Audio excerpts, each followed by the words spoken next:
குழந்தைங்கள ஃபோனுக்குள்ளேருந்து வெளியே கொண்டாடவே முடியலைங்க அப்படிங்கிறவங்களுக்காக இந்த மாதிரி எஜுகேஷன் டைஸ் கொடுத்துருக்காங்க. இது வந்து பார்த்தீங்கன்னா 5 நம்பரு. இதை வந்து ஒரு சைடு வைக்கிறீங்க. அந்த 5க்கு வந்து பார்த்தீங்கன்னா 5 பொம்மையை எடுத்துக்கலாம். 5 பொம்மையை இங்கே பாருங்கள், 1 2 3 4 5 5 பொம்மையை போட்டிங்கன்னா ஈக்குவல் ஆயிரும். ஸோ இந்த மாதிரி அவங்க நாலேஜ் கெயின் பண்ணிக்கலாம். ஸோ அது மட்டும் கிடையாது, கார்ட்ஸுமே இருக்குங்க. இந்த மாதிரி கான்செப்டில் நீங்கள் ஈஸியாக உங்களுக்கு குழந்தைக்கு புரிய வச்சுக்கலாம்.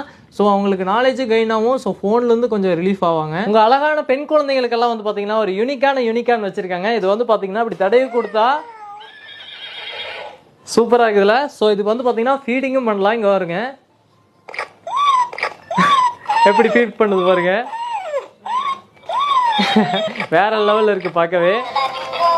ஸோ அந்த மாதிரி அழகாக உங்களுக்கு வந்து போயமும் பாடும். வீட்டில் லாக்கர் வச்சுருப்பீங்களா, அதே மாதிரி குழந்தைங்களுக்கு ஒரு லாக்கர் வச்சுருக்காங்க. உண்டியல் தாங்க, இது மணி பேங்காக யூஸ் பண்ணிக்கலாங்க. ஸோ பாக்கெட் மணி எல்லாம் குழந்தைங்களுக்கு கொடுக்குறீங்க அப்படின்னா உங்களுக்கு சேவிங்ஸுங்கிறது கண்டிப்பாக இப்போத்துலேருந்தே பழக்குங்க. நல்ல விஷயம்.